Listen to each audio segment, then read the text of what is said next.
Baik, bismillahirrahmanirrahim. Assalamualaikum warahmatullahi wabarakatuh. Kita berjumpa lagi pada bagian kedua, di mana pada bagian ini akan dijelaskan bagaimana kita masuk ke dalam halaman Learning Management System Moodle yang terdapat di Universitas Islam Bandung. Untuk itu, kita akan mengakses terlebih dahulu halaman Moodle pada alamat ekuliah.unisba.ac.id. Kemudian kita enter. Selanjutnya, pada halaman awal untuk masuk ke Learning Management System Moodle diperlukan username dan password yang bisa Anda dapatkan di bagian akademik atau di Pusat Sistem Informasi dan Teknologi. Nah, sebelum kita memasukkan username dan password, ada baiknya Anda melihat informasi yang bermanfaat untuk saudara guna mengikuti pembelajaran virtual learning atau informasi mengenai perkembangan pembelajaran yang terdapat di Universitas Islam Bandung. Setelah Anda melihat informasi, selanjutnya Anda bisa untuk memasukkan username dan password yang berbentuk seperti berikut, sebagai berikut. Ya, username ini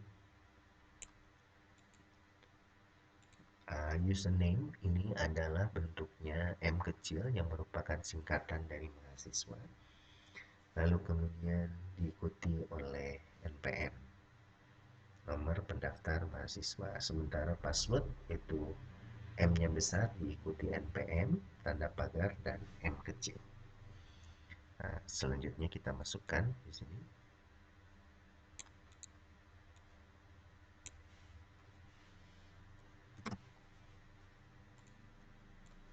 Saya copy saja dari sana supaya menghindari kesalahan. Demikian juga dengan passwordnya.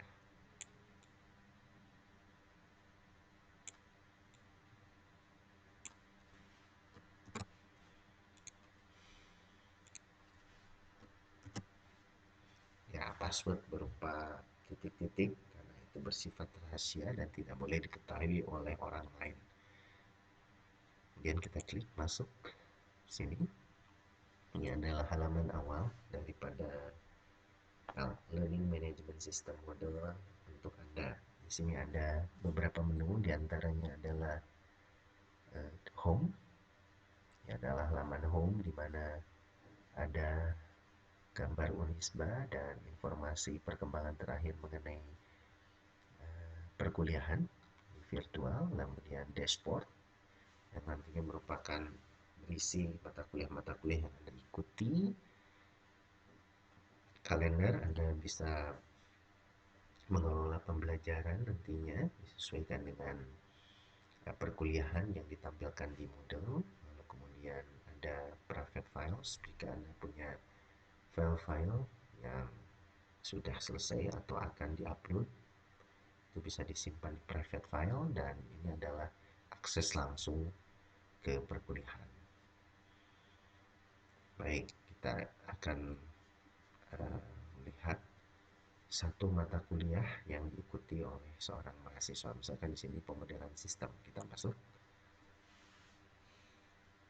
Tunggu sebentar. Nah, ini adalah laman kuliahnya. Setelah masuk di laman kuliah,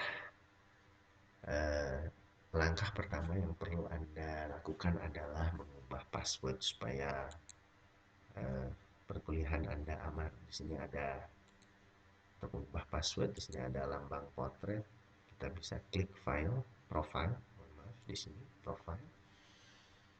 Lalu kemudian jika Anda mau mengubah potret, kita bisa klik detail. Di sini ada informasi umum mengenai mahasiswa. Jika Anda ingin mengubah alamat, baik email atau alamat tempat tinggal dan lain sebagainya, bisa dilihat di sini. Anda bisa mengubahnya di sini. Ya. Lalu kemudian kalau Anda mau mengubah potret, Anda bisa klik and drag di sini, masukkan potretnya sehingga gambar ini berubah. Dan kemudian kalau sudah, kita update profile. Nah, untuk mengubah password, kita bisa mengklik yang uh, ini tanda yang ada di atas potret ini atau di samping Rigi ini. Panah ini kita klik, di sini ada change password. Yang kita klik, nah, silakan Anda mengubah current password tadi dengan M besar, nih, pagar dan M kecil, lalu kemudian uh, new passwordnya apa, gitu ya, dan kemudian klik lagi new passwordnya, dan kemudian save changes. Jangan lupa untuk menulis passwordnya di buku kecil supaya pada suatu saat Anda lupa, Anda bisa membuka kembali catatan saudara mengenai password tersebut untuk berjaga-jaga. Baik, berikutnya adalah kita kembali ke home. Kita ambil lagi satu mata kuliah di sini. Nah, ini kita lihat laman daripada model ini. Pertama ada kuliah di sini, atau juga biasanya kalau dalam bahasa Inggris topik. Jika Anda akan mengubah bahasa, Anda juga bisa di sini mengubahnya dalam bahasa Indonesia atau bahasa Inggris. Nah, ini kuliah 1, kuliah 2, dan seterusnya. Anda mencari kapan kuliahnya dilaksanakan, maka Anda masuk ke dalam kuliah itu.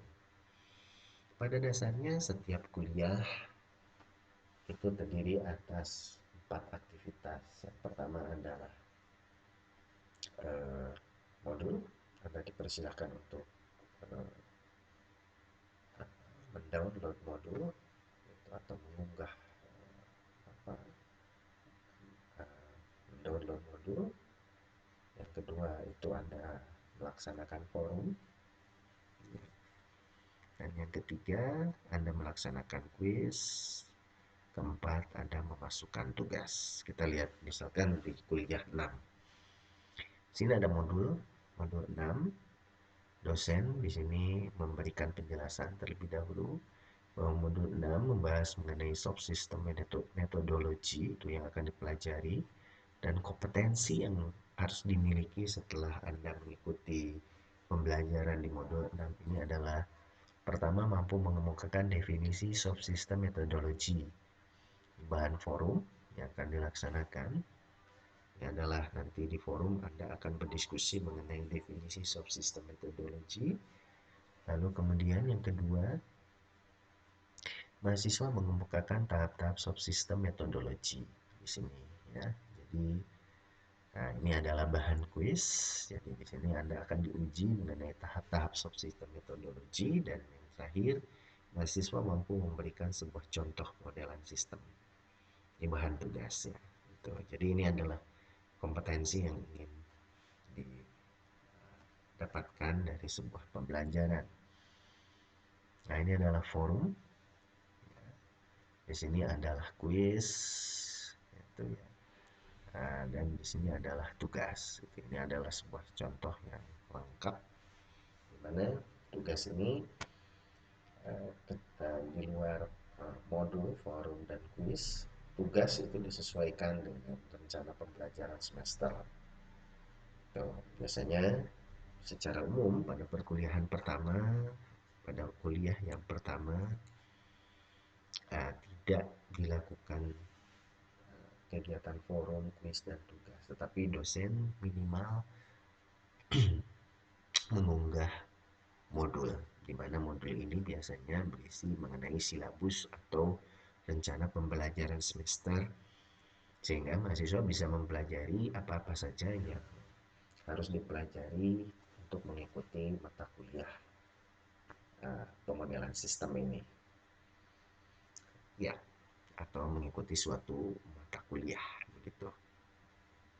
Nah, pada RPS ini uh, akan terdapat kapan tugas dilaksanakan.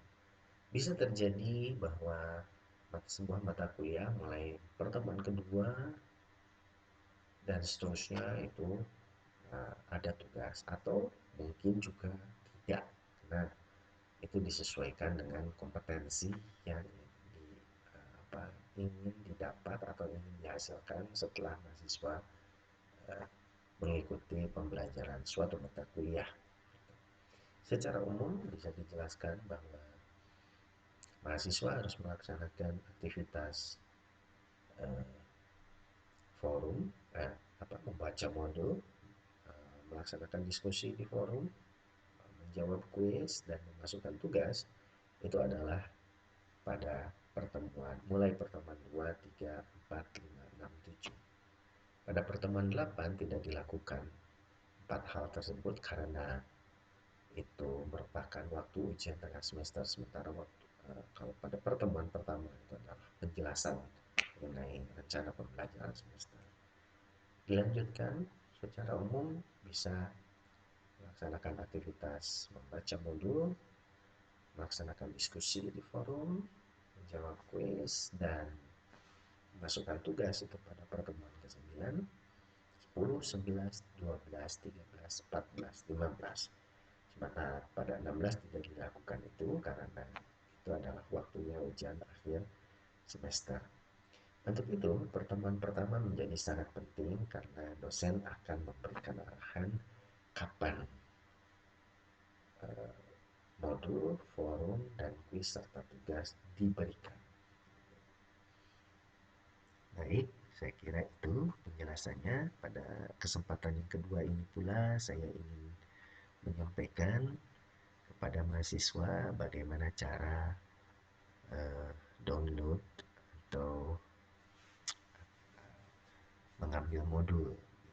Jadi pada halaman mahasiswa akan terlihat seperti ini, misalkan di kuliah 6, kita klik modul ini, maka dia langsung akan tampil di sini berupa file PDF dan Anda bisa membacanya di sini. Ya, ini adalah bentuk modulnya atau mungkin dikenal juga sebagai diktat gitu. Nah, ini adalah modul-modulnya, modul 6 isinya, dan jangan lupa barangkali di bagian yang terakhir itu ada hal-hal yang perlu Anda cermati, misalkan dosen memberikan tugas dan instruksinya ada di dalam modul. Untuk bagian yang kedua ini kami cukupkan dulu sampai di sini, sampai jumpa di bagian yang ketiga. Terima kasih. Assalamualaikum warahmatullahi wabarakatuh.